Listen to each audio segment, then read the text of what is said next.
Okay, we're live. How you doing? I'm doing good. Awesome. Um, I can't remember. Are you in California? Yeah, I am. Okay.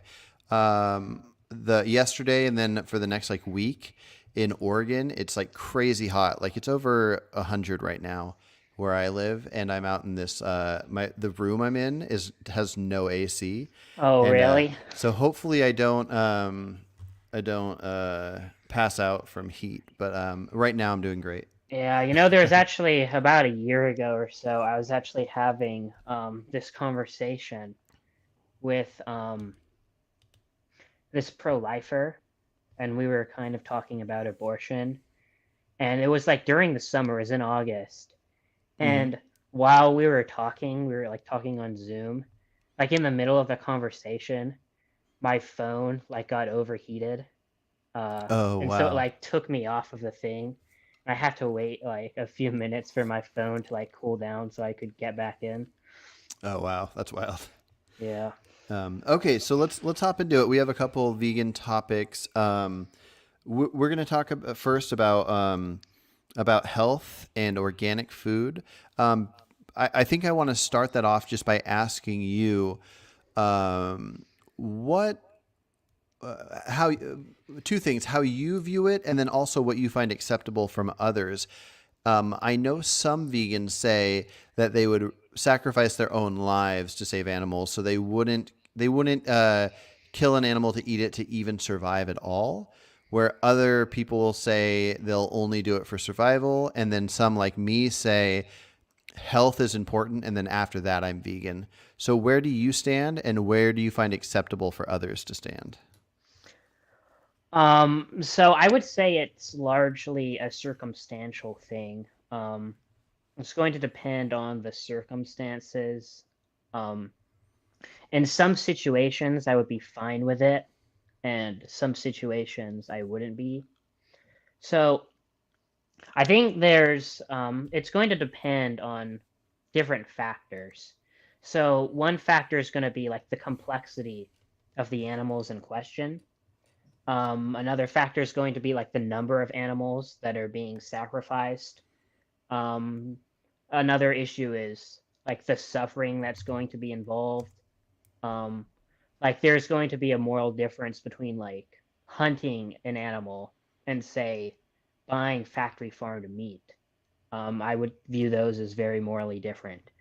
The reason I kind of originally said that to you in the email was because I was actually sent a video by Jerome, or Jerome showed me a video that you did, where I think you were like talking about a hypothetical where if you could sacrifice your life to make everyone go vegan, Mm-hmm.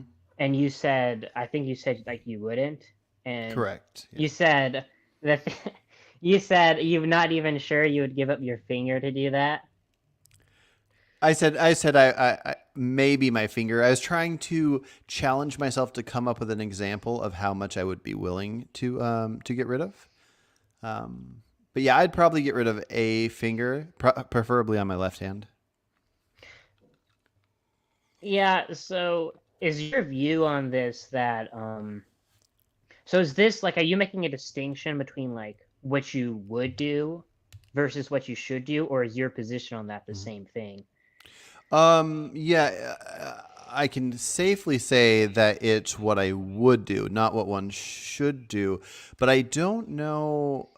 I could say which thing would have a more moral outcome, but I don't know if something having a more moral outcome means that one should do a thing.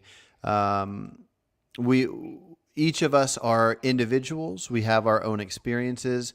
We have what we've evolved to want, and so animals in general, including humans, have wants to survive, to not exist, and to create more of us, to create offspring.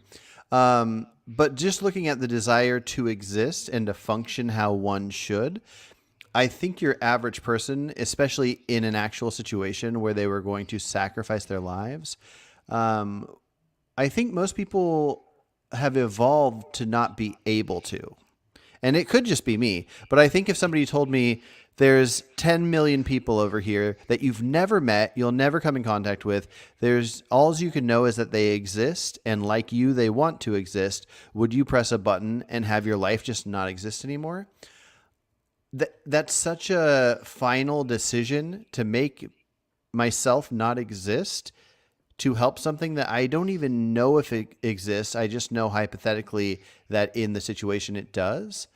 Um, yeah, I don't know if I'm just if my brain doesn't have a thing that other people's does, but I don't think I could sacrifice myself.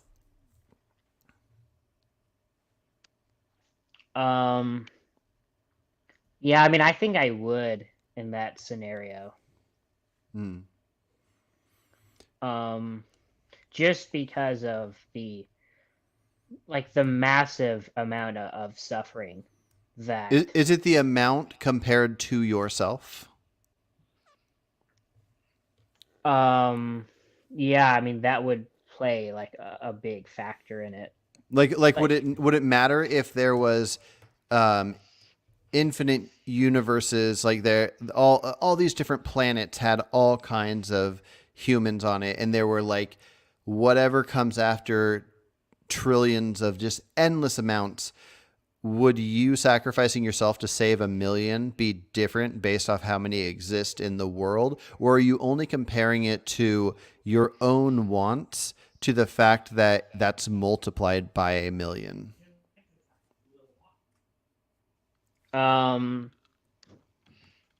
well, I would say that like my main concern, like my main moral concern is like the suffering involved. Mm-hmm. Like my moral view is very heavily focused on suffering. Um, Same. Yeah. and so my thing is just when you're talking about everyone going vegan and that hypothetical, um, that would prevent, like you're talking about one life. Like if I could like painlessly die, um, like you compare that to just like tons, like trillions of beings being Mm-hmm. tortured. It's such an unfathomable amount of suffering Yeah. that I would be causing by not sacrificing myself in that situation. Okay, let me try to clear up my stance just so you can know that I do see the number difference. So I wouldn't pull the lever to kill one instead of the five. I wouldn't do it for a pretty decent number of people. But if this question was asked to me, would I kill an individual human to make the world go vegan for all of eternity? I think I would. My threshold is so it'd have to be so far to something like that, but I would do it.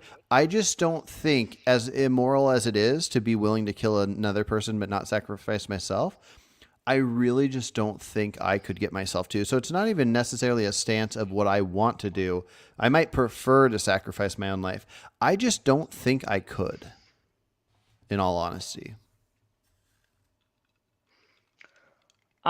So if your stance is that you think you should do it, but you're just not sure you'd psychologically be able to do it, Mm-hmm. yeah, then I don't really think we disagree on the actual stance. We just might have different like psychologies when it comes to how willing we are to do something. Yeah. Yeah, yeah. I, I mean, I think that's a fair point. I mean, because like I probably also for me to probably be a limit, or like I'm not when you get into like more extreme stuff, I'm not sure that I'd be able to psychologically do it. Like if instead of dying, um, like it was something like being like tortured, right? Like hmm stepping into a torture chamber, like for the sake of preventing other animals or beings from being tortured, then it's I think that would be very psychologically difficult right. to withstand that. Even though I Yeah. do still think it would be like the right thing to do, like I think the best thing would be to like reduce the amount of torture in the world. But Mm-hmm. I don't. If I were actually in that circumstance, Yeah. it'd be hard for me, I think, to I actually think it's do that.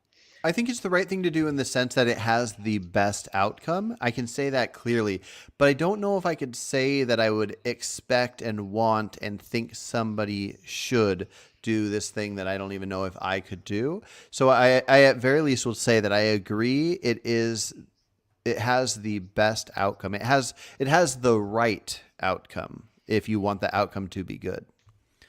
Um, but yeah, let me ask you a question real quick. So, Cosmic Skeptic was talking to Earthling Ed, and he asked him about height. He said if being vegan made you be 3 feet tall, where not being vegan would make you your normal height.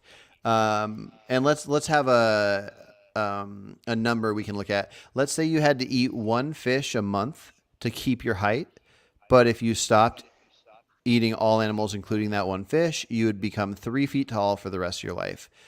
Would you make that sacrifice, or would you sacrifice a fish once a month to gain that height? Yeah, I don't think I would sacrifice I for a fish for that. Okay. And so how does that play out when you look at normal human health? So height isn't necessarily health, but if there is like if you at maximum health, if you figured out the best way to be as healthy as possible, you have a certain number of strength, you have a certain number of just ability to move around, to run, you have a certain speed. I don't know the best way to approach picking like numbers. Like, what percent of health would you be willing to sacrifice to do this moral action of not harming animals? Um, I don't know like what the exact threshold would be, where I would personally um like be how much I would be willing to give up. I just think that I think there's a difference between what I would do and what I should do. Like I Okay. probably would like I probably would stop, like the point at which I would be willing to enact harm against animals. That's probably different than the point at which I would be like it would be morally permissible for me to do so. Mm. Gotcha. Well, the way I kind of imagine it would be something like if humans were, I don't know, I guess it wouldn't be obligate omnivores, but if humans were designed to thrive best on having animal products and vegetation, and I have an echo. I'm trying to figure out where this echo is coming from. Is there anything from your end that could be leading to an echo? Um, I don't think so. I don't know what would Okay, be causing that. it's fine. It's not a horrible echo, but it just it's there. It might be something going from your laptop back, like my voice from your laptop going back through your mic or something. I'm not sure. But it's all right. So humans would be best. Hypothetically, humans would be best on meat and vegetation, and that if let's imagine cutting out meat made us reduce a large amount of our health, and we could survive.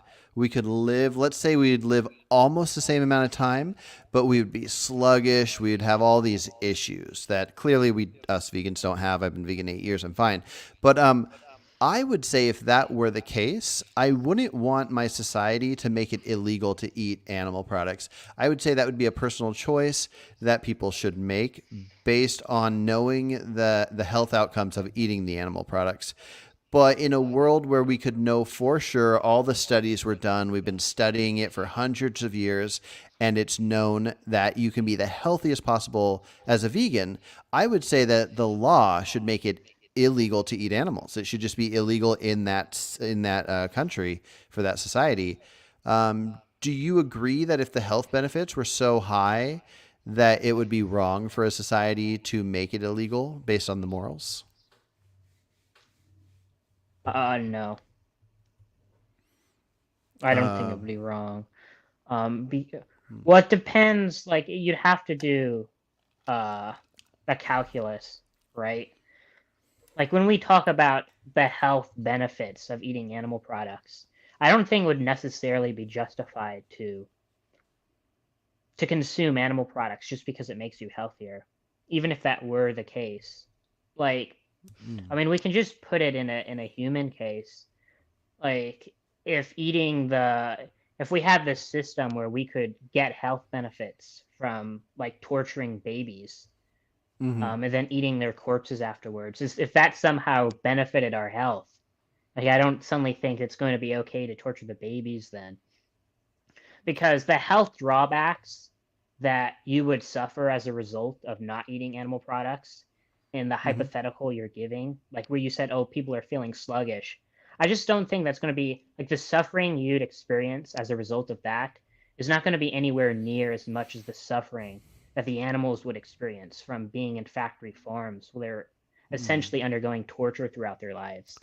Yeah, I What don't if think what if it's yeah. we what if we outlawed the factory farms? What if your baby example wasn't torturing babies, but it was just a quick execution? Um, it would still be a consequentialist calculation at some point. Like there would be some point at which I sign off it on it. Like if you're raising beings into happy lives, hypothetically, and you not consuming those beings would like cause you a lot of suffering, Mm-hmm. then in that circumstance I would be okay with it. Yeah, yeah. It's hard to decide if something's causing suffering just by lacking something better. Let's imagine lions in the place of us. Like lions eat meat, and they're able to run as fast as they can run. Well, let's look at a cheetah. I think cheetahs are like the fastest. Um, they I don't even know the number, but they run really fast, and they have whatever abilities they have. Let's imagine that they could survive eating vegetation.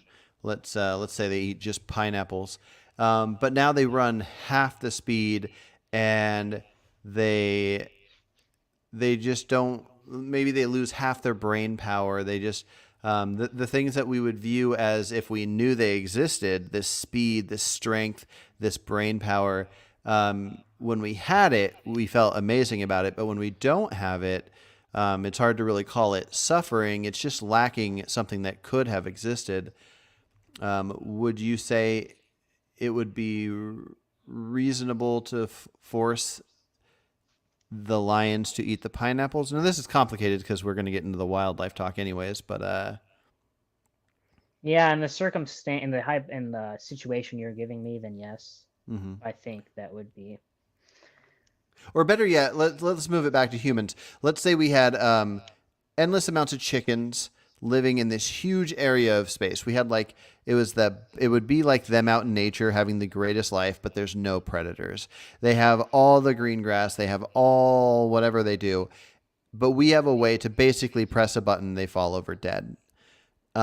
If we have that same issue with humans, where right now you can know what your intelligence level is at, you can know your strength level for lifting up boxes and moving them around, you can know your endurance level, how much you can get done in a day and whatnot. Um, so if you were to let's imagine a hypothetical where if you were to eat just vegetation and that made you drop all that stuff in half, so your brain didn't work as well, your strength, none of this worked as well. Um, Now, in this existence where it's all in half, that is just an existence. It's not. It's only suffering compared to what you know could exist. Um, would you say that because of the benefit you could get, not the removal of suffering, but the benefit of making your brain that much smarter, your strength that much larger, would you say that if we took these chickens that had the greatest lives and killed them without them knowing it, out any suffering, and they just died, and that made your all those things double? Would that be acceptable, or is it not acceptable because you weren't suffering when all that stuff was in half? No, I don't think that would be acceptable. Because Okay. first of all, you're not reducing suffering, and Correct. it doesn't even sound like you're increasing pleasure either. Like it sounds like you'd actually be decreasing the amount of pleasure in the world by doing that. Do you mean that the world would feel more pleasurable if humans were less intelligent? No, I'm saying because you're saying that these chickens had very happy lives, right? And Yeah. so I don't think like any increased happiness that I would get from like pressing the button, like the happiness increase that I get, that probably is not going to outweigh the decrease in happiness that would result in wiping these happy chickens out of existence. Gotcha. Oh, because you think there's a benefit for something just being happy. Yeah.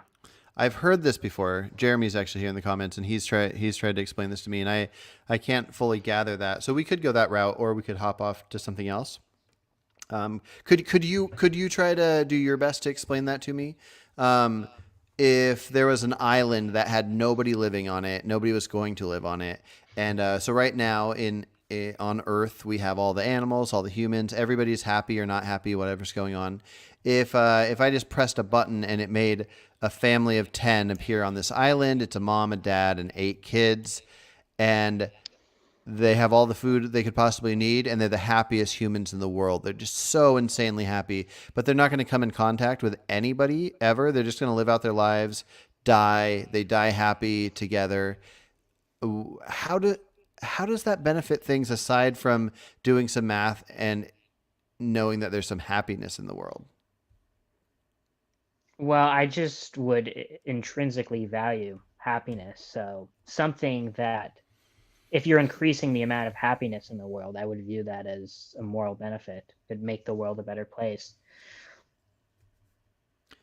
Okay. Do you have a way to explain why? Like if you're like when I think of a lot of things that I think there's a lot of it I'd want to convince other people of. I'd want to say like, hey, if you thought this through, you might feel this, and here's why. Can you think of a way to explain why one should feel that way? Because it actually like I don't mean this in a negative way, but it sounds like complete nonsense. Like it doesn't make any logical sense to me, and I feel like maybe it could if I heard it right. But how would you try to convince somebody that that makes any sense? So I just want to get clarity on what your view is before I say anything on that front. Okay. Like, do you view pleasure as like you don't view it as valuable, or do you take a view it's only Oh, valuable in already existing beings? But correct that one. Yeah. Like I view that it's valuable. I want more pleasure, less suffering. But not if something doesn't already exist.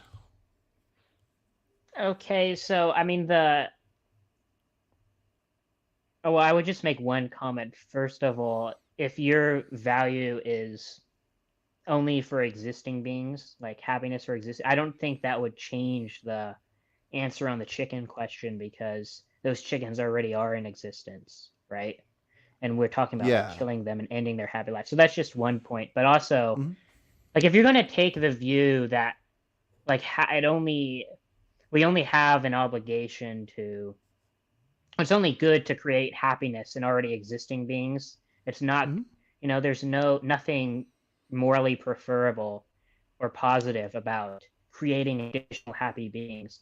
The problem with I have with that is then it seems like you'd have to say if we had the choice between two worlds, um, if we had a choice between like this planet, let's say Mars or something, Mhm. and we had a choice, we could either have a completely empty population, so no happiness, no suffering, just nothingness. Or Mhm. we could choose between having a utopia on Mars. Like it's just pure pleasure. Everyone's having great lives, um, enjoyable lives, friends, family. Like it's just a pure utopia, like the happiest place on Earth. No one suffers at all. It's just tons and tons of happy beings living great lives. Like on your view, would you see no preference between these two planets? Like you would say that that utopian uh like this like society where everyone's living lives Yeah. just of pure pleasure, that's Y- you would say that's not preferable to like Correct. the world of nothingness. At this point, I couldn't think of why it would be preferable. I'd have to be shown that. If I was one of the people on the Utopia version and somebody said, "Hey, I can press this button and make there be nothingness," I'd say, "No, I want to continue. I want to be here." But that's only if I was already in existence, getting to pick between the two. But if I'm just a fly on the planet wall and I could just pick one of these two, I can't imagine why. I mean, it seems to me clearly the better one, I guess, would be the non-existence. But that's only better in the sense that there's no problem there, where the other one would have. I can't remember if the Utopia had no problems at all. If it had no problems whatsoever, then yeah, I would view them as kind of both just neutral. Yeah, so the hypothetical is that the utopia, it's just pure pleasure. There's Pure no pleasure, suffering. yeah. Okay, Like yeah, everyone just those lives are happy neutral lives. then. The most pure pleasure possible would be neutral with nothing, and then anything lower than pure pleasure would be slightly worse than nothing. Just off the top of my head, I haven't really thought of that before. You just asked me. Yeah, so I mean, I just the reason I kind of take the view I do is just because the answer you just gave, I view that as extremely counterintuitive. Like it seems obvious Hmm. to me that a world with pure pleasure where everyone's living great lives, just extremely happy, enjoyable lives, um, that would be like just far superior to a world where there's no one experiencing anything. But what's it superior to? Like who? In what way does it become superior? Like if there's nothing to feel pleasure, then that nothing feeling pleasure wouldn't be. There would be no pleasure because it can't feel pleasure. So there's nothing. I just can't. I feel like the word superior just doesn't work in that way, but I guess only in the sense that I don't see it as making any logical sense. Like once something exists and we know a being, in this case, like we know sentient beings feel pleasure and pain, and one of those things is something desirable, and one of those things is the opposite of desirable. Um, and so you want as much pleasure as possible. But if there is nothing somewhere, then that nothing just is nothing. The idea of wanting something to keep existing with nothing, I guess I just can't wrap my mind around that. It might just be a weird flaw in my brain. Um, well, I think the problem is that we just have it's just going to be an irreconcilable value difference. Um, Yeah. like like because to me, when I look at a scenario like that, it seems like obvious to me that the utopia would be better, whereas to you, it seems obvious that nothing like there's no preference there, that they're both morally equal. Yeah. Oh, well, okay. I got a question for you then. The only thing I think we can go off of this with how different our thoughts are. Do you think your assumption that that is better is strong enough, like accurate enough, that you'd be willing to make choices based on it? Like in nature, animals reproduce, they do what they do, and there might be some question about how we should affect that. But if the only effect we would have on it would be something like creating the world you're talking about, where right now we have whatever's happening is happening on Earth. But let's say we had another planet that was empty, but it could accept any animals that we know of. Would you say that artificially breeding animals that we could somehow make sure that they have a high level of pleasure, that you feel confident enough that pleasure is better than non-existence, that you would want to make like millions or trillions of animals that are going to feel mostly pleasure and put them on this planet? Or is yours more of just a theoretical idea that you wouldn't feel comfortable putting in practice? Well, I would not feel comfortable doing that in practice, but the reason I wouldn't feel comfortable doing it in practice is not because I'm like unsure about whether pleasure is better. The reason I'd be uncomfortable doing that in practice would be practical concerns about how do you actually guarantee that these beings have the sort of happy lives that we're speaking of? Like Gotcha. it could go wrong, and the intent is to create happy beings, but some of them still end up suffering and Well, having terrible experiences. let's say that we could know hypothetically that 99.9% of their experience is going to be pleasure. It's going to be more pleasure and less suffering than we could imagine any sentient being has ever had in existence. But there will be some suffering. Would you say that with those numbers that you feel confident enough about your stance that you would make a world where that would be the outcome for all the animals? Or would you only say that you feel confident enough about it if it was like your utopia where there is no suffering? What it would depend on the nature of the suffering that you're talking about. Like what type of suffering? Is this like a minimal suffering? Yeah. So, yeah, like maybe they'll get 50 paper cuts in their life. And aside from 50 paper cuts in their life, everything else is pure pleasure. Yeah, if it's just something like paper cuts, then yeah, I would bring those beings into existence. Interesting. Okay. Okay. Like I feel like it makes sense for an animal's nature, not like how animals have evolved to want to reproduce. I mean, it's hard to even judge animals that aren't rational, but for humans, which I haven't really gone over the antinatalism argument, but for humans, the idea that you have something deep within you that makes you want to reproduce and bring offspring into this world, and that you would even sacrifice your life for them, similar to how I wouldn't sacrifice my life for a billion people, but one of my kids I would die in a second for. There's something within our existence that we've evolved to want to recreate. And so outside of the idea of desiring to make a child of your own, I would say any amount of suffering should make somebody not play God, if you will, by bringing things into existence by pressing a button or not doing it for your own desire. Just seems like so wild to me that that one would do that just because happiness will come from it, where nothingness would have been. Well, if you talk about a being who, like, you can press a button and this will bring a new human into existence, Mm-hmm. and this human will just have an extraordinarily happy life. Just extremely happy, way happier than the average person, or really any person.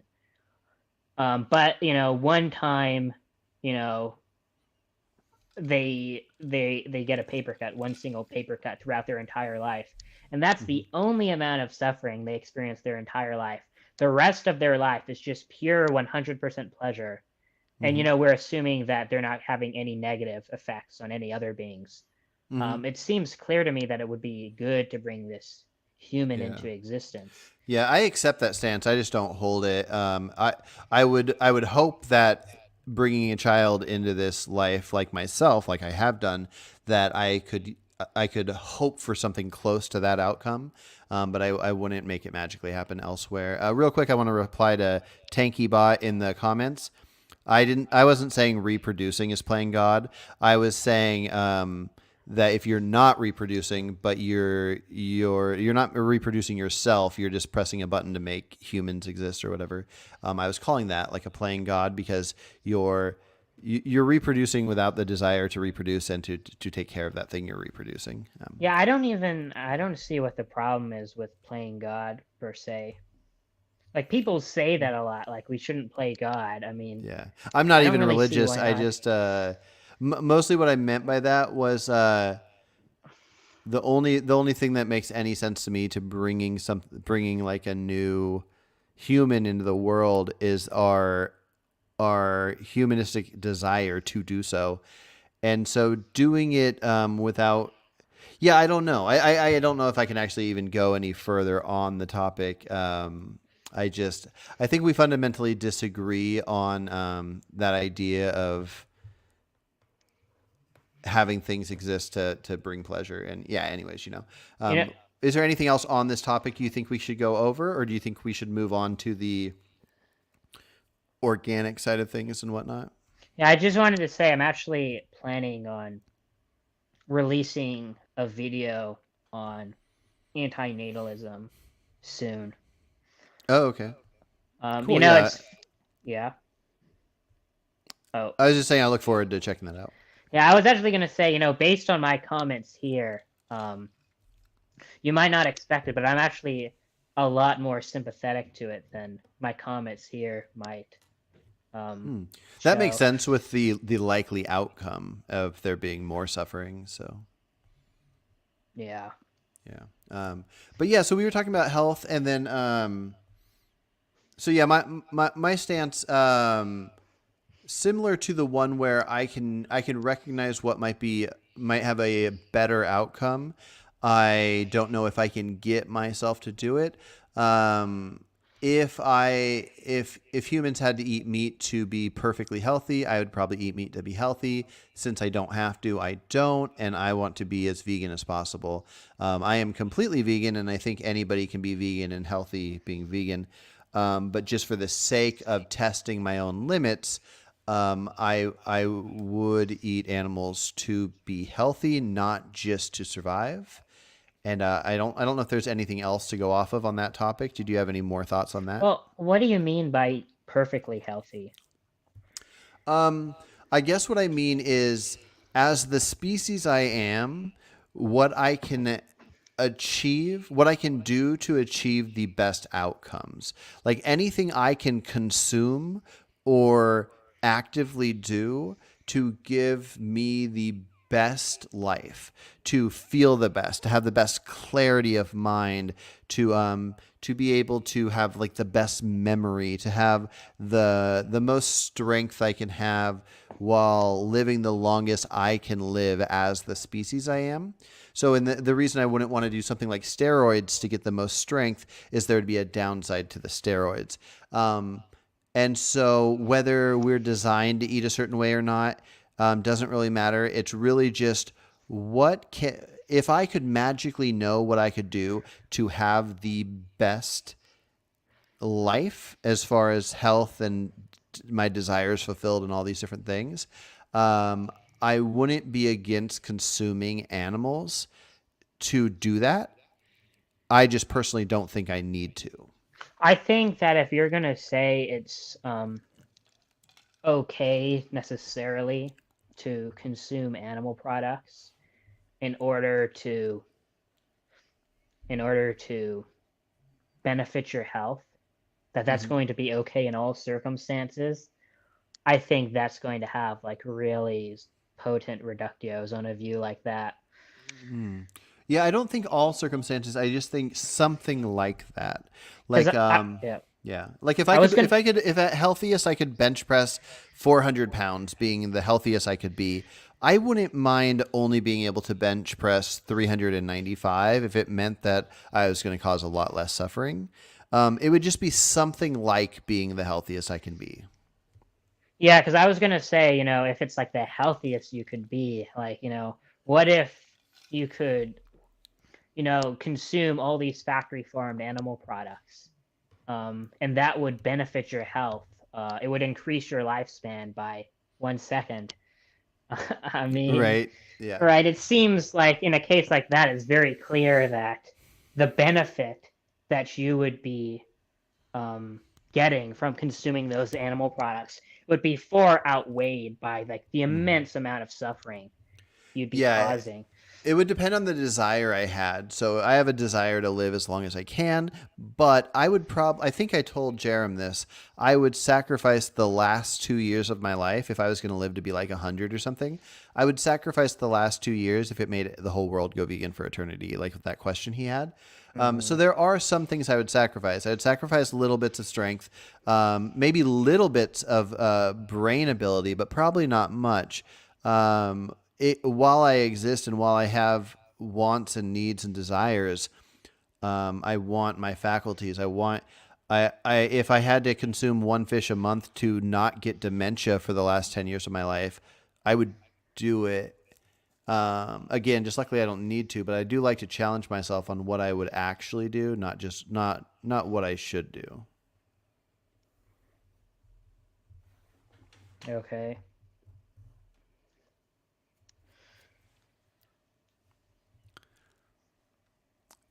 So yeah, that's where I stand with the health thing. But luckily it's kind of just hypothetical. But a lot of vegans seem worried to answer that. But we could move on to the organics if you want, unless you had more to say on that last thing. No, not really. Okay. So you're pro organic, I've heard. Well, since I'm pro health, I have read some things and seen some things that make me think that there is a downside to pesticides like getting in the human body. There's concerns about possible like cancers and things like that. And so, even though I don't have the exact numbers and I wouldn't state it as fact, at this point, I have been convinced that it would be healthier to not get pesticides in my body. So in that sense, if there are less pesticides in organic, then at this point I lean towards I want to consume organic. And I out of all the things I've heard about what non-vegan elements go into making organic food, I haven't been convinced that that's worth sacrificing the potential health problems. Yeah, so um I don't consume organic food. Uh I only purchase conventional foods. Like I've gotten to a point now where I'll like check, like I'll do like the vegan thing where you check to see if it has animal products in it. I actually do Mm-hmm. that now for organic too. I'll like check to see if something's organic before I buy it. And if it is, I won't buy it. Um, I would not grant the claim that organic is healthier than conventional. Um, like I'm not Do you think it's convinced that. just that we Yeah. don't have the information for it, or do you feel pretty confident that we will not learn that? Based on what I've seen, um, from people that I would consider like reputable, I think Hmm. that it seems like there's no health benefit to organic. Like the available data doesn't Okay. indicate a health benefit. Would that mean that the pesticides that we can detect in the produce that just goes in us and out of us, and that it just doesn't happen to like do anything wrong to us? Yeah, I don't think there's any noticeable health effect to the pest. Well, I Okay. should say, I think it, like the thing with pesticides is my understanding is that there's the concentration matters, like the amount matters. Like if you just go and Okay. like take pesticide and you just spray, like if you just like chug like a gallon of Roundup or Right. something, like I'm not saying oh you're gonna be fine after that necessarily, but the my understanding is like there are regulations on like food, how much pesticides can be on food, like the amount of pesticides that actually end up on like produce, like the food that you're going to be buying, including organic, I mean, including conventional food, it's under the limit. It's actually far under the limit at which it would pose a threat to human health. Okay. Gotcha. Yeah, yeah, and that's the thing. I don't have enough information on it, and so, us humans, we got to do what we can do. We read, we check out the studies. We hope more information will keep coming out, and we do the best we can. If you have anything that would likely convince somebody of that, you should send it my way. But I check into things here and there, and I know there's different countries that like will outlaw certain chemicals being put in certain foods, where like you can, if you got Pepsi from California, it has a different amount of caramel coloring in it than Pepsi in any other state, because in California it's illegal to have a certain level of it. So Pepsi has to make a different set of Pepsi for California. And then, like in the UK, you'll hear about all kinds of different things that the US allows due to the EPA FDA. The FDA will allow certain amounts of chemicals to be in certain foods, where like in the UK, it's completely illegal because of the health effects. So I just like to look into that kind of thing, and the further I can stay away from things that have a potential of having harm, I just stay away from. So you could be right. This is something that hopefully it just keeps getting studied, and I get convinced of. No, I'm kind of skeptical of the regulations that California has because, I live in California, and if someone's ever been to California, sometimes when you go to the store, like on certain products, you'll see like this label. I think it's like Prop 65 or something like that, and it'll say like this product contains like ingredients known to the state of California to cause cancer I've seen that. Yeah. or something like that. And I don't have a problem buying those products because I actually wish they would repeal that rule so that that label no longer gets put on products because I think it's like fear mongering. Like when you Okay. look into because I looked into like the law and it's like any amount basically of like the chemical they'll like slap a label on, and it's like there's no requirement, even if it's way below like the level at which it would actually be harmful to your health, like they'll still like slap the label on. And to me, I just think that's like fear mongering. It like makes people scared for no real benefit. Um, so Gotcha. Okay. Yeah. Is it? So yeah, I think this one just comes down to being convinced at some point by seeing the right information for it. Did you have any other thoughts on organic? Did you want to oh go over the downsides of organic? yeah, yeah. So my main problem with organic is that, and the reason I avoid it is I was convinced by, well, I mean, I'm sure you've heard this at this point, but Avi's debates on the topic. Hmm. Has Um, he had many? The only one I could track down was from 5 years ago, and it was with a fellow vegan, and that vegan was like a farmer on a veganic farm. Do you know if he has had many other talks on it? yeah, he's had a few. There's, are you talking about the one with conscientious omnivore?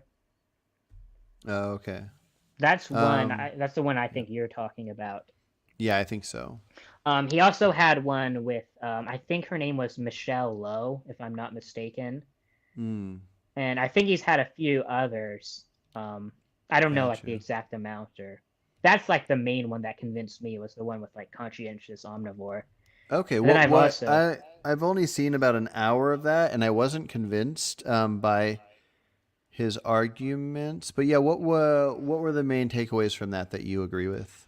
so well my main problem with organic is that you're talking about a product that like when you buy organic food at the store, like you're picking a product that generates significantly more economic demand to the animal agriculture industry than Hmm. conventional food. And like, why would I buy organic food when I can buy an alternative, like the same thing, like an apple, like the same fruit. Like I can buy an organic apple or a conventional apple. They're the same fruit, but one of them is going to like generate more revenue and demand for an industry that's committing like one of the worst, like the worst atrocity in like world history. I'm gonna prefer to pick the conventional food. Like I want to limit as much revenue, as much demand as possible that's generated to a sort of industry like that. Hmm. Okay. So I don't know if I'd call it demand.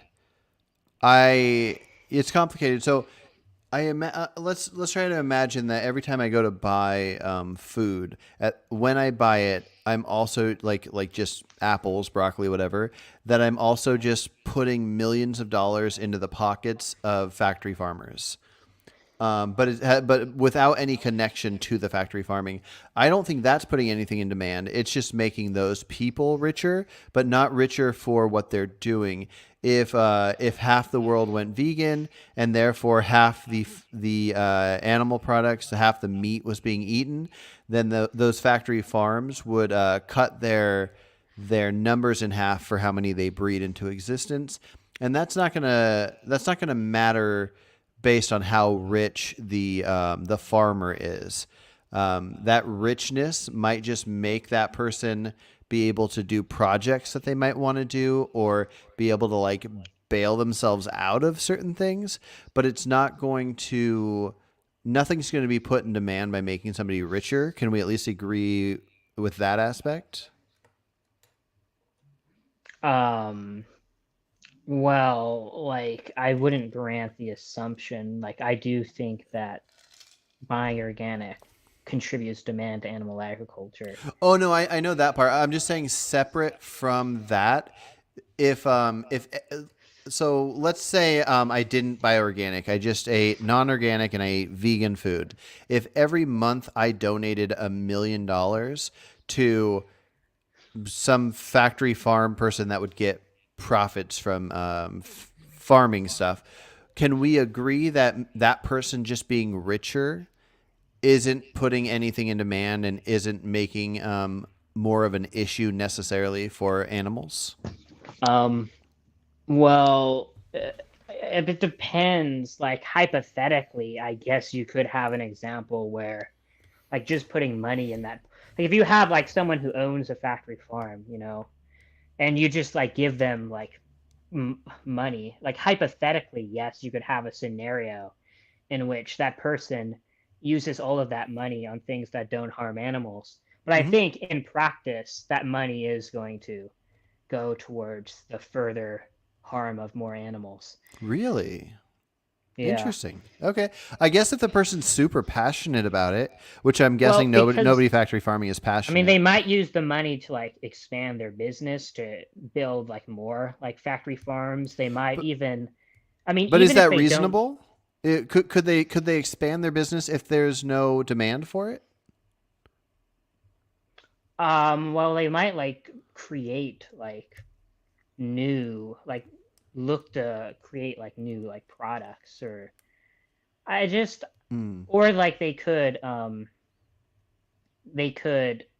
even spend the money on like even if they don't like do anything directly necessarily, they don't like expand their business, they could still like buy like animal products themselves. Like that's another concern. Like Mm. if you give someone money, a whole bunch of money, they might, even if they're like don't use it to expand their own farm, like maybe they go and use that money. Oh, I have more money now, I'm gonna buy some more like steaks or Mm. whatever. Yeah, I guess that is a possibility. Real quick, and I don't want to derail the conversation by this silly question I have to ask you, but would you say that if I had a friend that was, say, on the carnivore diet and it was their birthday and completely separate, no connection to their diet whatsoever, but just this friend I decided to give $100 for their birthday, would you say that I shouldn't give them $100 for their birthday because they could use that money to go buy meat? um it kind of be like you'd have to weigh. See, the thing with stuff like that is there's a bunch of different things you have to weigh. Like you have to weigh, okay, to they might use this to buy more meat. That's one consideration. But then another consideration is, well, if I don't give them anything, like maybe that like breaks their friendship, that makes them less likely to like listen to me about veganism and them to go vegan in the future. I will say I would prefer. I think you shouldn't give them money. You should give them something else. Like you should give them an Okay. actual gift that they're not going to use it to like spend on animal products. Interesting. Okay. I mean, I get yeah, I get that. Okay. So let's look at how it really does affect the industry now. So my thought would be, assuming it's a byproduct practically only, to use cow manure. I would think that even though the company will get more money, you're not putting manure in demand until the point that a farm farms cows for their manure only. When you get to the point that the manure from a cow is in more demand than the beef, to the point where 99% of cow farms are the cows are going to be killed and eaten.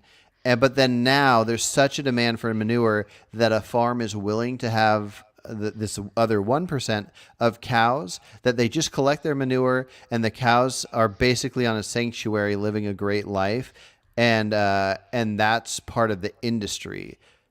I don't think we're at that level right now, and that's what would have to happen for me to not call it a byproduct. Am I wrong in this?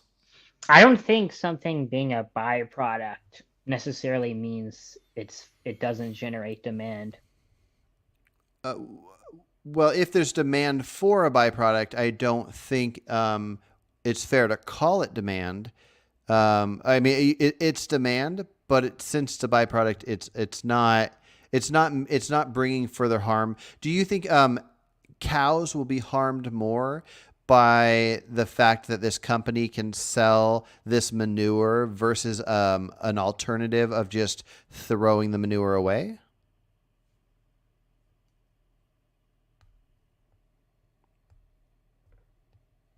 His video glitched off about a half hour back, and it hopped right back on, but this time it didn't. Before we were talking, he mentioned that he was on a phone. Oh, there he is. Hello. Can you hear me? Yeah. Yeah, I don't know. My internet just cut out for a second Okay. there. Did you, Um, what was the last thing you heard me say? I didn't hear you say anything. I asked my question, and then you popped right off. Okay, so I said I don't think something being a byproduct necessarily is going to mean it doesn't generate demand, because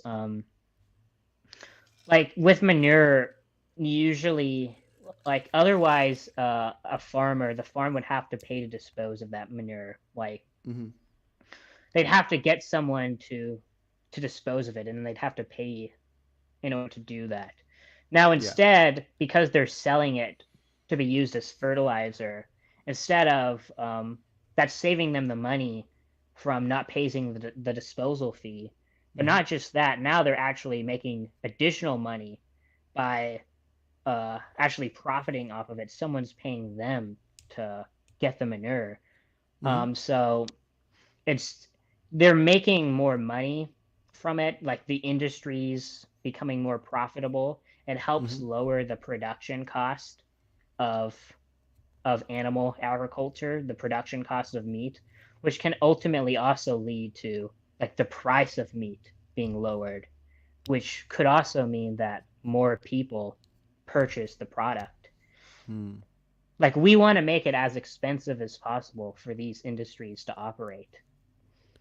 Like we want to anything that's making it anything that is making it more profitable for them, or like easier for them to do it. I think that's yeah, anything that's like lowering their production cost, I would think is a bad thing. Hmm. Yeah, I mean, I do agree with you. Not enough that I think an action should be done differently. In general, I don't think it matters if somebody happens to get extra money. Um, but I could be wrong. I could just be doing the math wrong, because the problem obviously with purchasing meat, even though it's already dead, you didn't kill it, all that kind of stuff, is that you're putting it in demand. And so any putting it in demand is wrong, because that's what's bringing the harm to the animals. And if we are making it cheaper, there could be an issue there. Um, I'm not fully convinced, but it's definitely interesting to look at the elements of how it's affecting Have you things. ever considered like having a talk with Avi about it, like speaking Yeah, to so him about it? I've talked to him through text about doing a talk, and as of now, he only talks through Discord. And I had some issues with Discord in the past, and so we'd probably set up a talk as soon as possible if I got a Discord going. I just haven't gotten around to it. And I've heard some downsides to Discord. I know somebody that's worked with some of those guys that says the debate bros do something involving Discord where they'll make the volume of whoever they're debating go lower or something. It might not be accurate, Yeah, but I've never seen that happen before, but gotcha. But I personally really like Avi, and I like Ask Yourself pretty well, and I'm totally up for talking to those guys. I I just mean, haven't gotten around to Discord yet. yeah, I've been in Avi. I mean, I'm in Avi's server in those servers, and Mhm. I've like seen the debates before that they have, the live debates.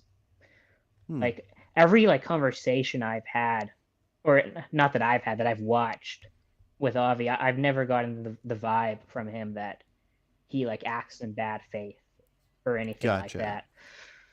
Yeah, I wouldn't think so either. It's just something I had heard. But really, the main issue is so the camera I use right here. It when I set up a Discord, it wouldn't let this camera go through, and without this camera, it's just I don't like the camera from the laptop, and so for making videos and doing talks, I just I could just do audio or whatever. I just Discord was being a pain in the butt, and it might be my laptop. Maybe it doesn't have enough power or something. But Yeah, I mean, usually with the Discord debates, usually it is just audio. gotcha. Yeah, maybe that's a good point. Maybe I will hop in there and just do audio and do a chat with him because I really like him and I want to challenge a few of his ideas and maybe I can challenge one of them with you and see how you would react to it because you might agree with him on this. Yeah. Um, But so yeah, we can. Our last talk we were going to do was going to be on wildlife, and that's kind of a challenge I want to bring to him is part of this wildlife question.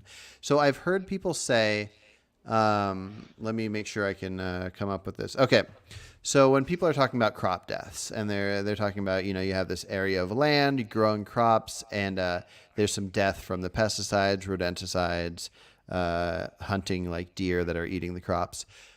I've heard Avi and Lifting a Vegan Logic and a few other guys say that part of whether we want to call these crop deaths right or wrong would be based on if it's more or less suffering than what was happening on that land before it was turned into cropland. Have you heard this before? Yeah, that's a point I've made myself a few Okay. times. Now, maybe you can convince me why it's a good one. I think it's a horrible argument, and I couldn't believe that these guys, who I view as very intelligent, would think of this as an argument. Um, I'm going to show you why I don't like it, and then I'm hoping you can show me why I'm wrong, and then I can stop talking shit about this argument these guys have. So, if you have an area of land, and Mm-hmm. there is wildlife, and let's say there's a whole bunch of suffering happening here. If you do something that ends that suffering, let's just say you wipe out all the animals that are in that area and you end this suffering. And let's say you do it in the best way you can possible. Um, that action has already taken place. The suffering has ended. You did it. End of story. You can even put up a fence and have nothing happening in that area. You stop suffering there, and there won't be any continued suffering happening there. So that's already done. And to do something else on that land and then talk about the future suffering of that land as compared to this thing that has already happened, I can't imagine how there's any logical reason to ever be able to look at the past suffering. Have I missed something? Well, the problem is that the whole reason that we've converted the wild land into um, into cropland is because of demand for crops. Mm-hmm. Like if demand for crops just stopped, like the it's just going to like deconvert. Like eventually, wild animals are going to return, Mm-hmm. unless we continually maintain it as cropland. Or to fence it off. I mean, you could do that, Just but waste the land. yeah, but we're making a practical case. like you could say that as a hypothetical, but the issue is like in practice, if like we just stop producing crops, um, in practice we're not just going to like fence off that land. In practice, it is going to wild animals Okay, are so just going that's to the return. argument, is that the crop deaths is fine because you would want to continue that to cause, well, well, no, because then that would just make the crop death fine because you need the crops. If you don't need the crops anymore, then you'd have to decide: do we want to fence it off and not let wildlife come in here and suffer any further, or do we want to not fence it off and we don't need to grow crops in this area anymore and let them come in and suffer? There's no connection. So I really just think that's a bad argument. I think you can explain why crop deaths are acceptable without having the bad argument of talking about what took place there before. Well, okay, hold on. I And I don't think mean to be that negative by calling it a bad argument, but it just seems so clear to me that that element is maybe they're trying to paint a picture better for less intelligent people they're talking to. yeah, I don't agree with your assessment at all. I think that that's actually like one of the best defenses of crops. I think like the other arguments that vegans will give for it are like all much worse than that argument. Oh, I'm aware that there's really bad arguments in defense of crop deaths, but please, I wanna hold on this until I can be see what you're saying. How can the past wildlife matter if we weren't let's so and you're wanting to talk about it in a practical way. So we remove this wildlife suffering, we make crops, and then now let's say we figured out ways to do vertical farming or something, and therefore we don't need this specific land anymore. Let's just say we have like 5 acres of land that was a field, and now we don't need that for crops anymore. We can remove those crops and either let wildlife come back and suffer, or we can fence it off, or anything. We can do whatever we want in various different forms. The wildlife suffering has no connection to us growing the crops. We're only growing the crops because we need them. How can I be wrong about that? Okay, so there's a few points here. First of all, I think there's like kind of two things you're like mixing up. So first, there is the point about the previous wildland, which Mm-hmm. is that like the state of suffering in the wild compared to the cropland. So that's one point. Now the other point is like crop deaths. When it comes to crop deaths, the other point that they'll make is it's not clear that crop deaths are even a net negative in the first place. Like whatever you value, it's not clear that crop deaths themselves are making things worse. Like it's not clear that crop deaths are increasing the amount of suffering in the world. Mm-hmm. It's not clear that crop deaths are increasing the amount of rights violations in the world.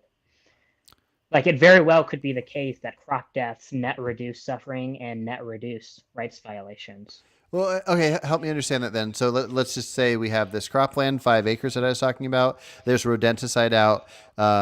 So various different rodents. We got some squirrels. We got some voles. We got some rats. They come. They eat the rodenticide. They suffer a bit from their death. It'd be nice if we figured out rodenticide that kills instantly. But let's just say they suffer for a bit and they die. And there's let's just say over a month's time, only 50 rodents die. Okay, so what's the calculation here of why there's not a net negative? So the claim is just that I don't think the claim they make is that there's not a net negative. It's just that Oh, they're I thought going to you just be. said there was not a net negative. No, I said it's not clear whether Oh, it's it's. not clear. Okay. Yeah, so we So don't actually know that it's making things worse. what Like the would be a calcul. hypothetical of it not being a net negative? Well, I think it's actually pretty plausible that it's not net negative. Like one consideration is that many of the animals that are killed in crop deaths are going to be predators. So you might be preventing animals from being tortured via being eaten alive, if predators are being killed in crop deaths. Which And it's predators are not you talking about? so like mice and rodents generally are not Really? herbivorous. Yeah. Oh, I And didn't know then that. there's Good to know. also the consideration that it's not even clear that the death from crop deaths would be worse than a death in the wild. That's a secondary consideration.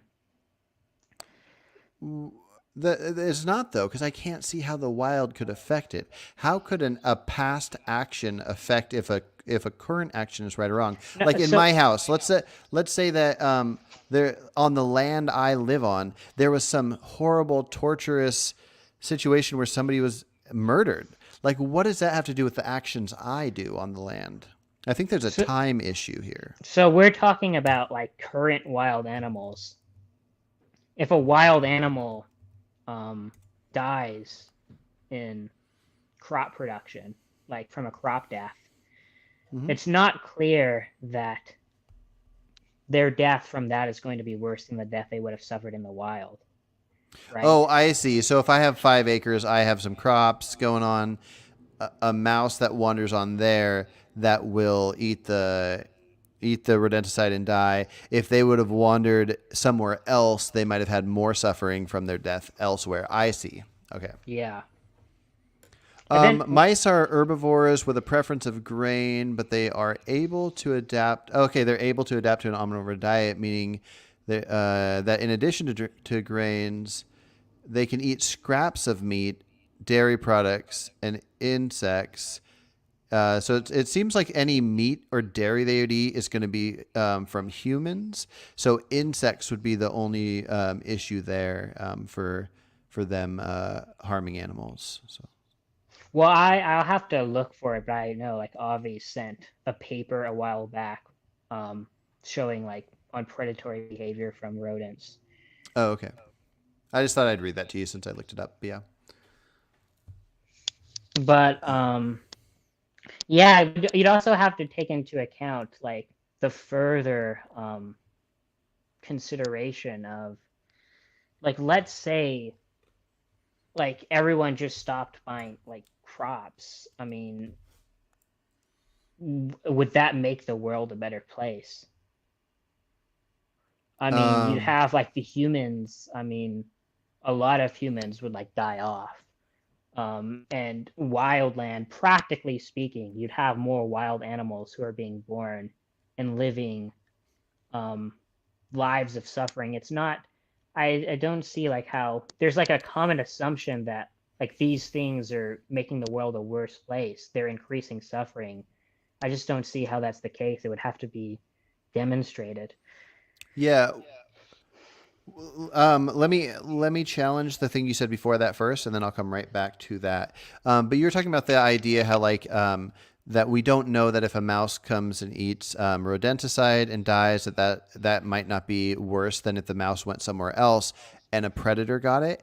I would say that's the same argument as if a wild chicken wandered into a property and then somebody killed it as humanely as possible and said it's not bad because we don't even know if it would have been made to suffer by a mountain lion getting it and making it suffer and then eating it. I don't think that the possible or even likely suffering elsewhere makes it acceptable to have that be the reason you kill it for your own desires. What are your thoughts on that? Um, when it comes to stuff like that, I'm kind of a bit ambivalent. Like, I can see it being the case that in some circumstances it might actually be better to like kill those animals than have them live in the wild. Like, it doesn't seem like a totally absurd idea that it would be that would be preferable. Would you call it wrong if you were consuming it as well? Like I don't think it's wrong to consume something that's already dead. So if you justify the death, it shouldn't matter. But do you see any issue there? I don't think the consumption makes any difference. Mm-hmm. Okay. And to this Um, contrarian person in the chat, do you not think it's better to die? I mean, with animals in the wild, it's like we're not talking about an unlikely scenario that they die a more painful death. Like it's not like we're talking about some like 0.1% chance. Like there's a decent probability that they experience more suffering. Is it not preferable that an animal has a less painful death than a more painful one? yeah, to me that's clear that one thing would be better. I don't know exactly how us humans should intervene, or if we even should. But I would say that that itself, just that basic idea of would it be better for this animal to suffer or not suffer, I think it's a clear answer. If a lion was eating a zebra and the zebra hadn't died yet, and I had a gun and I could shoot the zebra to take it out of its misery, that's probably better. I'm a little less sure if I caught it before the zebra got attacked by the lion, if it's better to shoot the lion. um, I'm unsure. Um, Well, I but yeah, think. yeah. Yeah, I'll go what for were it. you gonna say? Oh, I was just gonna say I think wild animal suffering is um like it's a very important issue. Like predation is like that's we're talking about when it comes to predation, we're talking about gratuitous amounts of suffering that are inflicted upon animals. Hmm. And I think that's just kind of dismissed by people. Like we have to Yeah, actually consider whether what we're doing is leading to an overall increase in suffering or not. yeah, Because um, if it's not, like if it is the case that you know we're displacing wildland, we're converting it into cropland, that's reducing suffering. If with crop deaths, if that's also reducing suffering, if it were the case that we were sparing suffering in the world, um, which I think that plausibly is the case, it seems clear that would be a positive thing. I think people just make the assumption that these things overall net increase the amount of suffering in the world, and I just hmm, haven't seen like a compelling case to believe that it's true. yeah. Okay, well let's break that down. But before we do that, I really want to hammer something in on this argument that I still think is really bad that Avi does. Um, the okay, so you have the, let's say hypothetically that we find out that we can destroy every animal. We can just painlessly take them all out because the amount of suffering there is, it doesn't affect the ecosystem, and it's just humans and plants left. And let's just imagine that we accept this as a good. Now imagine we do that, but we don't quite get them all, so there are some left. And now we have this 5 acre land that we're growing crops on, and we're talking about the possible crop deaths with the animals that are left. And so, if this mouse could have this horrible death out in the wild where there's a few animals left, or it comes onto the cropland and it gets poisoned by the rodenticide and dies. I think the argument that it's reasonable to kill this mouse or that it's better to die by the rodenticides than out in the wild is only an argument in favor of killing the mouse for a net positive benefit, for removing this animal from getting a more torturous existence. I don't think it's an argument for why it's acceptable because of the crops. I don't like I don't see like what the crops like what why would it be worse to do it in the crop case than It's not worse to do it in the crop case. It's just the fact that there's no connection to it suffering in the wild and the crop case. If you I say to get this apple, if you say to get like 50 apples in your lifetime, one rat was killed, you can justify it, which is fine. I do. I eat apples, and there's probably rats that die because of rodenticides, and I can justify that for that reason. But the fact that that rat for 50 apples, it could have died a worse death out in the world, doesn't mean that it should have died the death it did for the apples. It just means it should have died the death it did because we want to reduce suffering.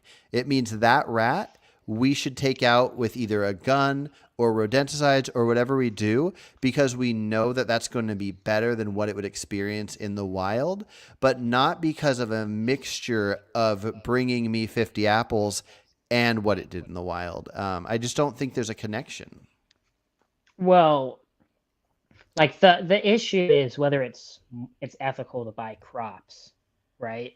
And so, like practically Mm-hmm. speaking, when you buy crops, that is going to be what it results in. Like like the issue is just whether if I now refrain from buying crops, is that actually going to result in a better overall outcome, like for my values? That's like the question that's being posed. Because the assumption that's being made is that like crop deaths or like buying crops, that makes the world a worse place. It's a net negative. Like that actually has to be demonstrated that by not buying crops, it would make the world a better place. Gotcha. Okay, so the idea is we could be in favor of somebody going out and just like killing certain animals in a painless way because it's a net positive, and we can also separately be in favor of that happening to protect crops because both of those give you the same outcome. So because a net positive is coming from this action, it makes us not call that action wrong. Okay, I think I can see that. I do want to stew that over a little bit. So I'm just going to remember to think this over and come back to this part and listen. So I get that. Okay. If you want, we can move on to the rest of the idea of. I'm curious to hear what you think we should do with wildlife. Yeah, so when it comes to wild animal suffering, okay, wait a minute. I just Contrarian made another comment that I want to respond to. Yeah, go for it. If you grew your own crops, you have zero supply chain, zero trucks going hundreds of miles, zero planes, trains, etc. All these transport miles cause suffering. Removing that is obviously preferable. I mean, again, you just have to weigh that against the suffering that would be prevented by buying crops at the store. Like, I Mm-hmm. just haven't seen a compelling case that overall suffering would actually be reduced through like growing your own crops compared to buying it at the store. Mm. Like by growing your own crops, is that going to if everyone grew their own crops, like maybe there'd be a whole bunch more wild animals in the world, and net suffering would be increased as a result. Yeah. Well, I think the thing that's harder for people to wrap their minds around with that is I don't think many people feel that humans should interact with removing suffering for wild animals. And so I think to be able to imagine how that would be affected with like crop deaths, they'd have to be convinced that we should even do that anyways. Like if somebody was out in nature and there was a lion and a zebra, and the lion was about to get the zebra, if somebody isn't already convinced that they should shoot the lion to save the zebra, I don't think it'd be easy to connect it to crop deaths. So Contrarian asks, by this logic, replacing every square mile of wildland with agricultural farms is preferable. Um, I mean, not necessarily, because factory farms could easily, like with cropland, I would suspect heavily that that decreases the overall amount of suffering. It depends on what you're replacing the wildland with. Like if you're replacing it with a factory farm, like that very plausibly increases overall suffering. But if you're replacing it with something else, like a mall, I mean, that's probably reducing overall suffering. Hmm. I do generally support displacing wild land. Um, What do you mean by that, displacing? like getting rid of it and replacing it with other things. Gotcha. Like if we had, like in the case of like the crops, like I'd rather have like cropland there in a given area than wildland. Hmm. And similar for like other situations, like I'd rather have a mall in an area than have that area be wildland.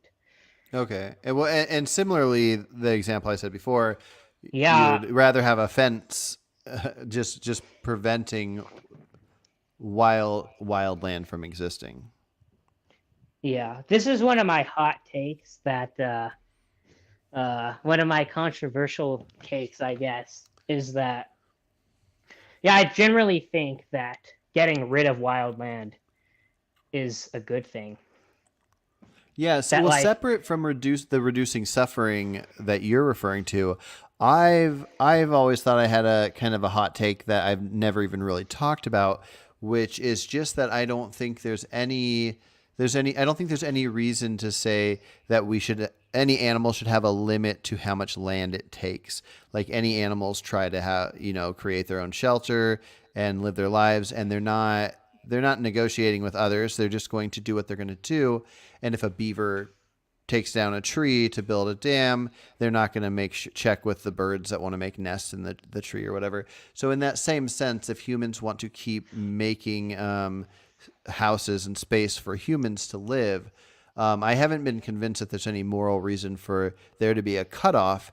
It's just as much land as you take, um, other animals would just have to go a different direction to whatever space is left. yeah, So to contrarian who says I find this destroy all wildlands argument ridiculous. Yeah, why is it ridiculous? Like what's ridiculous about reducing the amount of torture in the world? Like, why would it be preferable to have an area of land where beings are being ripped apart to shreds, being eaten alive, and being brutally tortured over having a mall there where people are happy? Like, it seems obviously that a mall is preferable to just this perpetual torture show that is nature. hmm yeah, it's kind of complicated. I don't even know if it's necessarily best to have a mall or a fence or anything specific like that. But I do think there is good reason to maybe um, control wildlife as far as the animals. The wild itself, though, I I think it's nice to have nature. I think it's nice to have like areas where people can go on hikes and be in the mountains full of trees, and in the same joy you could get from a mall, you could get from this natural area where there's just no animals. Let's say we figure out how to have no animals here, so there's no suffering from those wild animals. Do you have anything against nature itself as far as the plant part of nature? I mean, if we could have nature, but with no sentient beings around, in Hmm. living in nature, experiencing the suffering they typically would experience in nature, then no, I would not have a problem with that. It's more like just the practical sense that, like, practically speaking, you're going to have all these sentient beings suffering in nature. Yeah. And I Okay. agree with this Mhm. this comment by Jerome, who says it's like replacing torture chambers with Disneylands. Yeah, I agree. Yeah, it's a complicated topic. I'm not sure Well, where I stand on it, but I think it makes complete sense for somebody to not be persuaded easily. It's a lot to take in, but I do think it's worth talking about, and I do I see your agree. It point. is like it's going to be counterintuitive to a lot of people at first. I mean, the question I would ask is for people who object to it. Um, like, say we had a factory farm, and all these animals were being tortured in the factory farm, and like, say there was like a project, um, to like pave over the factory farm and replace it with the mall. Like, would that be bad? Would it be preferable to just leave the factory farm in place? Or would it be better to pave over the factory farm and build a mall there instead? Yeah, and I think it's clear that it would be better to pave over it, build the mall, and end that suffering, but not completely just for the suffering. A factor for me is the liberty side of it. I don't necessarily think that we should just let leave nature to itself, although I kind of do. But there's a difference between something being tortured in a factory farm where it has no liberty versus being out in nature where it has its opportunities, and some might meet a grisly end and some might not. Um, but let me ask you a question. I haven't really got a chance to talk to people about this. I'm guessing you don't want to end all animals, just reduce it a lot and have more control and whatnot. Do you have any thoughts on extinction of animals? Do you think if we knew that the ecosystem wouldn't be affected in a negative way, um, do you have any personal needs for any animals to not go extinct? No. Okay. If there was no negative ecological effects where we would think that it would have a side effect of overall increasing the amount of suffering in the world or something like that, I would like if we could just press a button, um, and it would just make all animals go extinct. And we knew that's not going to have some kind of catastrophic environmental side effect. Um, then yeah, I would press that button. Okay. Well, okay, let's challenge this. So let's say that there was that Just option. one more comment, Yeah, um, to my good friend Contrarian again in the chat. he's a Yeah, I'm great guy, not by the really way, but go for it. Yeah. I'm not really interested in these like hubris though, playing God though critiques. Like I'd like to see an actual like proper argument case against what I said. Like I'm not really interested in people just like throwing out the terms like hubris. Oh, it's Mm-hmm. Oh, hello. hello. Oh, yeah, it cut out for a sec. Okay. So yeah, what did you was that what you were going to say to him, or did you have another thought? Yeah, I just like when people say that, it's like I just like what's the actual case against what I said? Like Mm-hmm. just saying like hubris or like it's playing God. Like I don't really view that as a substantive critique of the view. Gotcha. Um, Okay, so okay, so my challenge to you. So you were saying that if it wouldn't mess with the ecosystem whatsoever, then pressing a button to end all sentient being life besides humans would be a good thing to do. What if we could press a button and it would end all except deer? So we had deer, and then we had us. Yeah, I don't know what this await a proper defense is. I think I've already made the case for the view. But Mm-hmm. so with the deer, if you could make all animals go extinct except deer, Mm-hmm. Would it be better to do all, or would it be better to have the deer if the deer can be? I believe they're herbivores, so they would have great lives. They would have no predators, and if there was ever some kind of a overpopulation of them, which there probably wouldn't because there's so much space for them, um, and we could see them when we're out in nature. But if there ever was an overpopulation or an issue, then we could handle it then ourselves. so repeat the question again. So if you could, if either version had no effect on the ecosystem, would you press the button that removes all except humans, or all except humans and deer?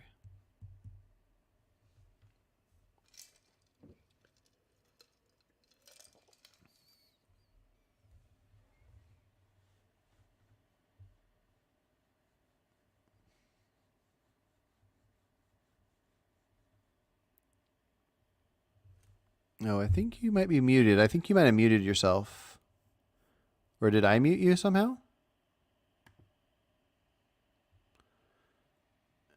Oh, you muted yourself.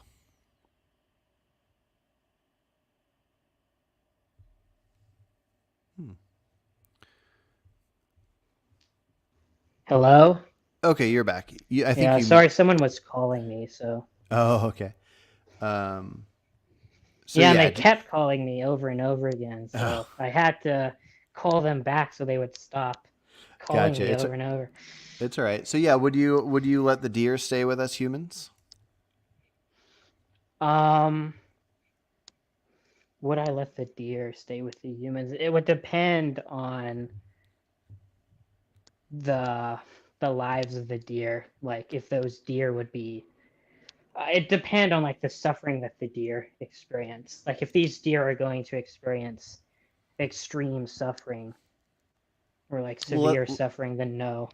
yeah, let's go with your knowledge of it. If you don't have much of a knowledge on it, we could probably just assume that deer run around eating grass and they have a fine life.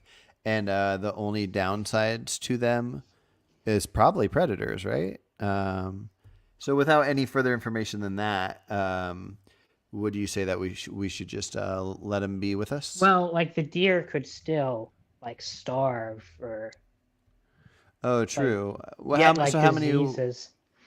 Yeah, how many would it take? Like, so if we just had a bunch of deer, there were just millions living amongst us, but they were out in the wild.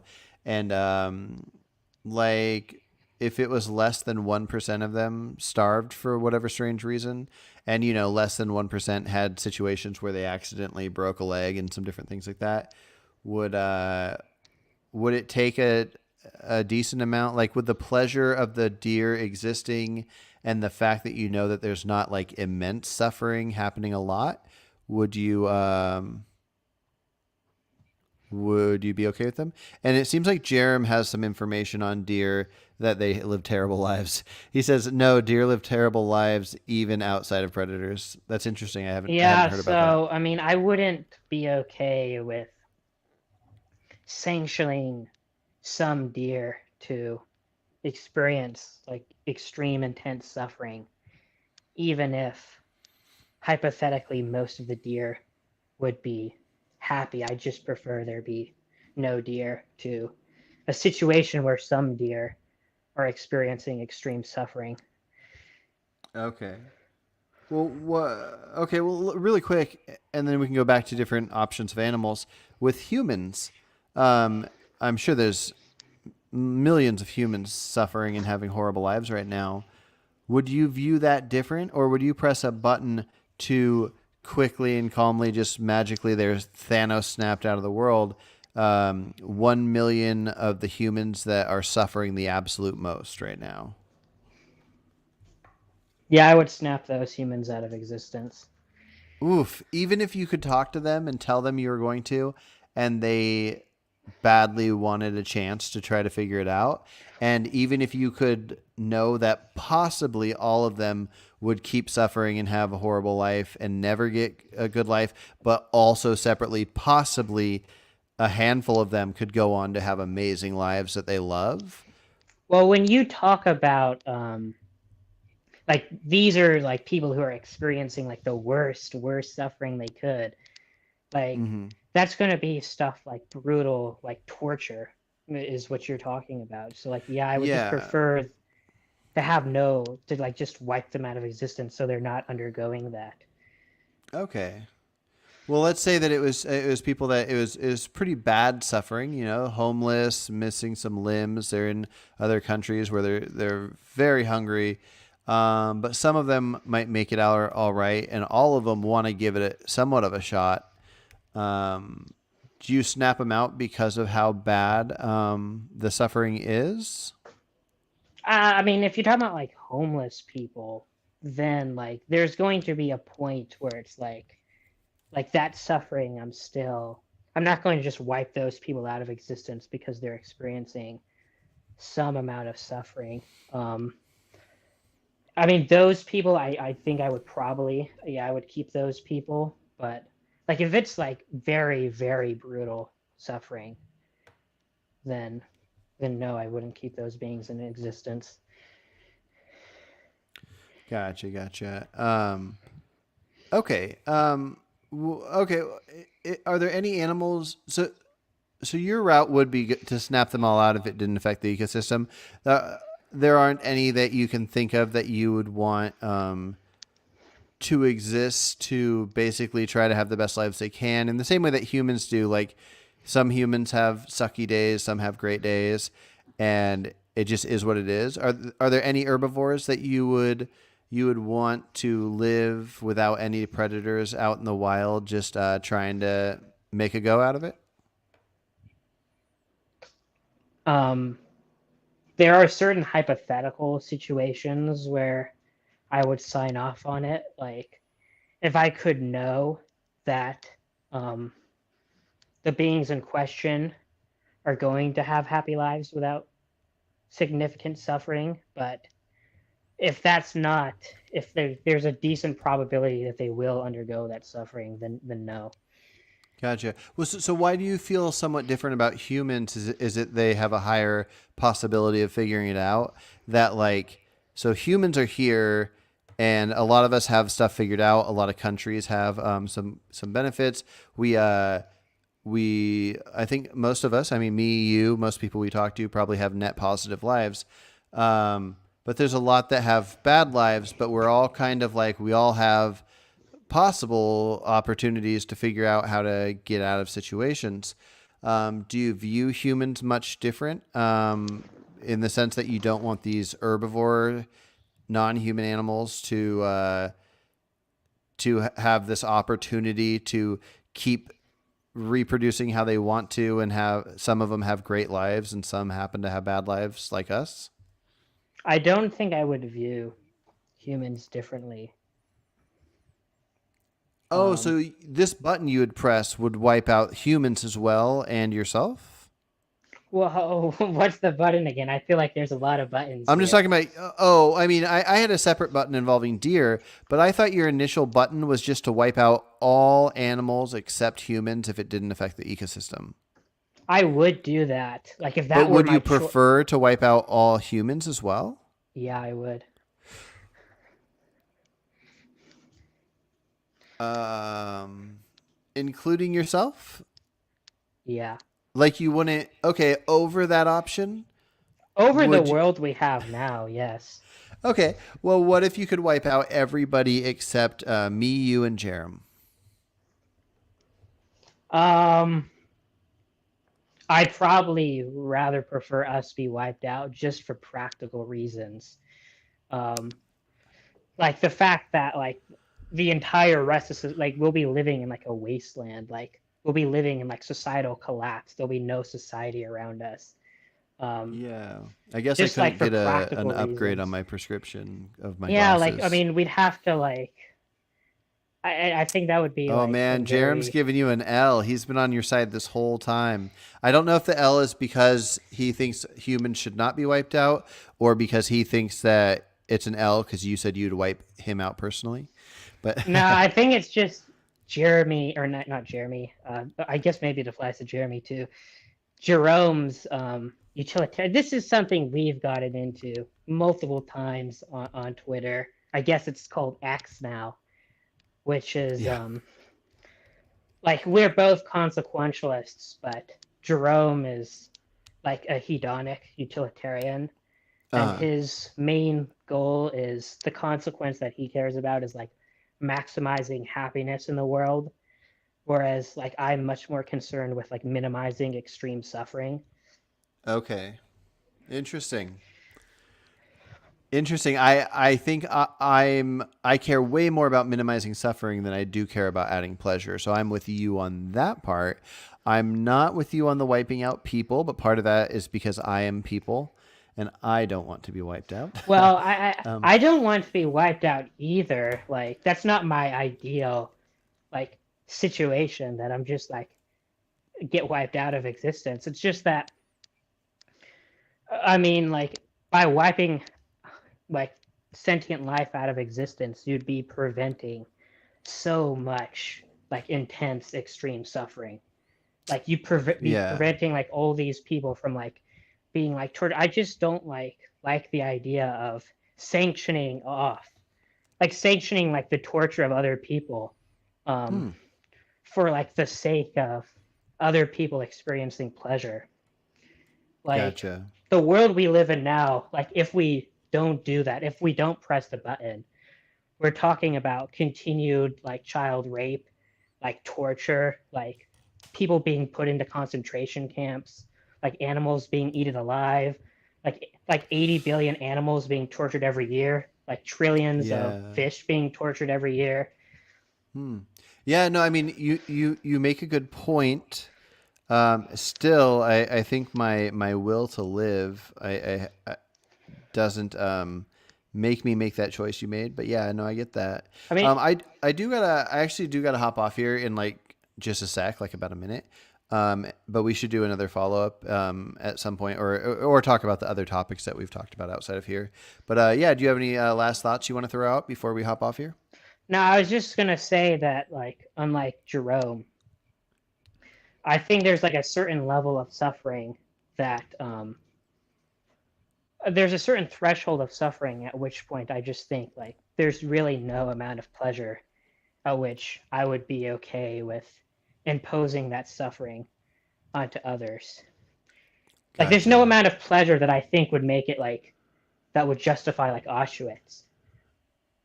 Like if I had to choose between a world like where the Holocaust happens, but then you have a bunch of happy people afterwards, or a Mm-hmm. world where the Holocaust doesn't happen, but there's just nothingness.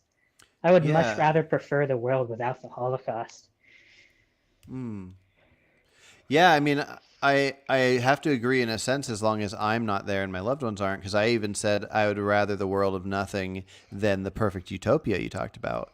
Um, but in the sense that I am here, and I assume anybody else that is around when I'm not here, or people that were around before me, um, each of them likely, based on how we evolved to think, uh, wants to continue, even though looking outside of ourselves, we can recognize that maybe, yeah, yeah. It's kind of interesting. It kind of came full circle that, in a sense, we completely agree, except for my inability to do away with myself.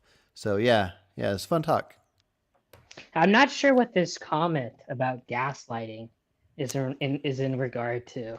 I think that's within the comments. I think Jeremy is just talking about somebody in the comments, or it's about maybe something where you felt gaslit by non-consequentialist. Um, but yeah, I'm not for sure, but I know it wasn't anything against you. Are we sure? Well, it's Jeremy, and so uh, I think he aligns with you on most of this. He's been agreeing with everything you've been I saying. don't think he agrees with me about this part, Okay. about the Um, torturing babies if it created way more happiness. Like we have yeah. divergent views when it comes to that topic. Gotcha. Well, should we invite Jeremy and Jeremy in to share their thoughts? I mean, if they want to, I Okay. don't have to go anywhere. Okay, so I do have a thing I got to do, but I do like having people talk on here even when I'm not here. So, Jerem and Jeremy, I'm putting this link in here. If either or both of you want to come in and challenge Travis to his wiping us all out, you guys should do that. And then once you guys hop in and I approve you guys on here, I'm going to hop out for a sec. Um, who are all these baby torturers? Oof. On I'll need to go as well. Okay, Jerem's hopping out of here, but let's see if Jeremy wants to come in and chat for a sec. Um, do do do do do do do do do do.